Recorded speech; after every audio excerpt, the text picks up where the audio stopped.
അല്ല, അത് മുഖ്യമന്ത്രി ഇങ്ങനെ പൊതുവെ പറയുന്നതാണ്. ഞങ്ങൾ തെളിവുകൾ സഹിതമാണ് പറയുന്നത്. ഇനി ഒരു കാര്യം കൂടി ഞാൻ പറഞ്ഞുതരാം. പത്തനംതിട്ട ജില്ലയിലാണല്ലോ മുഖ്യമന്ത്രി പ്രസംഗം നടത്തിയത്. പത്തനംതിട്ട ജില്ലയിൽ കോന്നി ശ്രീ കെ സുരേന്ദ്രൻ കഴിഞ്ഞ പ്രാവശ്യം മത്സരിച്ചാണ്.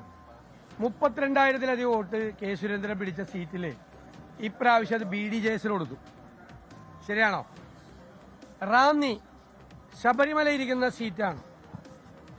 അവിടെ കൊടുത്തിരിക്കുന്നത് 2020 എവിടെയുള്ളത്? പത്തനംതിട്ടയിൽ 2020 നിങ്ങൾക്ക് എല്ലാവർക്കും അറിയാവുന്നതുപോലെ എറണാകുളം ജില്ലയിലെ കിഴക്ക് ഭാഗത്ത് മാത്രം ഉണ്ടായിരുന്ന ഒരു പാർട്ടിക്ക് പത്തനംതിട്ടയിലെ റാന്നി കൊടുത്തിരിക്കുകയാണ്. എന്നിട്ട് റാന്നിയിലെ 2020 സ്ഥാനാർത്ഥി പറയാണ്, ശബരിമല വിഷയമൊന്നും ഞങ്ങൾ ഉന്നയിക്കുന്നില്ല, അതിൽ സർക്കാരിന്റെ ഭാഗത്ത് തെറ്റൊന്നുമില്ലെന്ന്. സർക്കാരിന്റെ ഭാഗത്ത് തെറ്റൊന്നുമില്ലെന്ന് ആരാ പറയുന്ന? NDA സ്ഥാനാർത്ഥി. BJP ആ സീറ്റ് 2020 കൊടുത്തിരിക്കുകയാണ്, റാന്നി സീറ്റ്. അപ്പൊ പറയിപ്പിക്കല്ലേ ഞങ്ങളെ കൊണ്ട്. പിന്നെ ഒരുപാട് സ്ഥലത്ത് കാസർഗോഡ്, മഞ്ചേശ്വരത്ത്, പാലക്കാട്, മനസ്സിലായില്ലേ, പല സ്ഥലങ്ങളിലും പരസ്പരം അങ്ങോട്ടും ഇങ്ങോട്ടും ജയിപ്പിക്കാനുള്ള ഏർപ്പാടുകളാണ് ഇവർ ചെയ്തുകൊണ്ടിരിക്കുന്നത്. മുഖ്യമന്ത്രി സ്ഥിരം പറയുന്ന വാക്കാണ് പറഞ്ഞത്. മുഖ്യമന്ത്രിയല്ലേ ചെയ്തത്? കരുവന്നൂരിലെ കൊള്ള, CPM-ന്റെ കൊള്ള, ബാങ്കിലെ കൊള്ള എത്രയാണ്? 300 കോടി രൂപ ED വന്ന് കഴുത്തിന് പിടിച്ചു. അപ്പൊ നിങ്ങളെല്ലാവരും വാർത്തയിട്ട് എന്താണ്? ED പിടിമുറുക്കുന്നു പാർലമെന്റ് ഇലക്ഷന് മുമ്പ്. അപ്പൊ ഞാൻ നിങ്ങളോട് അന്നൊരു വാക്ക് പറഞ്ഞു, ED പിടിമുറുക്കുന്നത് തൃശൂർ സീറ്റിന് വേണ്ടിയിട്ടാണെന്ന് പറഞ്ഞു. നിങ്ങളുടെയൊക്കെ ലൈബ്രറിയിൽ കാണുന്നത്. തൃശൂർ സീറ്റിന് വേണ്ടിയിട്ടാണ് ED പിടിമുറുക്കുന്നത്. CPM നേതാക്കന്മാരുടെ കഴുത്തിലാണ് ED പിടിമുറുക്കിയത്. അപ്പൊ തൃശൂർ സീറ്റ് നിങ്ങൾക്കറിയാലോ, പൂരം തല്ലി തകർത്ത് പൂരം അലമ്പാക്കി BJPക്ക് ജയിക്കാനുള്ള സാഹചര്യം ഉണ്ടാക്കി കൊടുത്ത്. അത് കഴിഞ്ഞിട്ട് ED എവിടെയെങ്കിലും പിടിമുറുക്കിയ? ആ പിടി എവിടെ പോയി? നിങ്ങൾ എഴുതിയ വാക്കുകളാണ്, നിങ്ങൾ എല്ലാവരും റിപ്പോർട്ട് ചെയ്താണ് ED പിടിമുറുക്കുന്നു. തൃശൂർ സീറ്റ് BJP ജയിപ്പിച്ചതിന് ശേഷം എവിടെയെങ്കിലും ED പിടിമുറുക്കിയില്ല. അവിടെ ഒരു ഡീലായിരുന്നു. ആ ഡീല് ഞങ്ങൾ തെളിവ് സഹിതം പറഞ്ഞാൽ ആദ്യം നിഷേധിച്ചല്ലോ. ആദ്യം MR അജിത് കുമാർ എന്ന് പറയുന്ന അഡീഷണൽ DGP മുഖ്യമന്ത്രിക്ക് വേണ്ടി RSS നേതാവുമായി ആശയവിനിമയം നടത്തിയെന്ന് പറഞ്ഞു. ആദ്യം RSS നിഷേധിച്ചു, പിന്നെ ഇവരെല്ലാവരും നിഷേധിച്ചു. പിന്നീട് പറഞ്ഞു കണ്ടാൽ എന്താ കുഴപ്പമൊന്നായി. പിന്നീട് ചോദിച്ചത്. അപ്പൊ ഈ ഡീലൊക്കെ നടന്നാണ് നേരത്തെ. മുഖ്യമന്ത്രിയല്ലേ 1-ാം നമ്പർ കാർ ഉപേക്ഷിച്ച് മസ്കറ്റ് ഹോട്ടലിൽ വന്ന് RSS നേതാക്കന്മാരുമായി ചർച്ച നടത്തിയത്? നിങ്ങൾക്കറിയാലോ. ശ്രീ എമ്മിന്റെ സാന്നിധ്യത്തിൽ ഇല്ലേ മസ്കറ്റ് ഹോട്ടലിൽ RSS നേതാക്കളുമായി ചർച്ച നടത്തിയതാരാ? പിണറായി വിജയൻ ഞങ്ങളെ പഠിപ്പിക്കണ്ട, അദ്ദേഹത്തിന്റെ പഴയ മുൻകാല ചരിത്രമൊന്നും പഠിപ്പിക്കണ്ട. അതേ കോലീബി എന്ന് പറയാ, അതിനേക്കാളും മുമ്പുള്ള ഒരു ചരിത്രം ഉണ്ടല്ലോ. RSSന്റെ കൂടി പിന്തുണയോടുകൂടിയല്ലേ ജയിച്ചു വന്നത്. 77 അസംബ്ലിയിൽ ജയിച്ചു വന്നത് RSSനോട് പിന്തുണയോടുകൂടിയല്ലേ. അപ്പൊ ഞങ്ങളെ ചരിത്രമൊന്നും മുഖ്യമന്ത്രി ഓർമ്മിപ്പിക്കണ്ട. മുഖ്യമന്ത്രിയുടെ ചരിത്രം ഇതാണ്, മനസ്സിലായില്ലേ? ഈ ഡീല് ഞങ്ങൾ പൊളിക്കും, ഒരു സംശയക്കാര്യത്തിൽ വേണ്ട.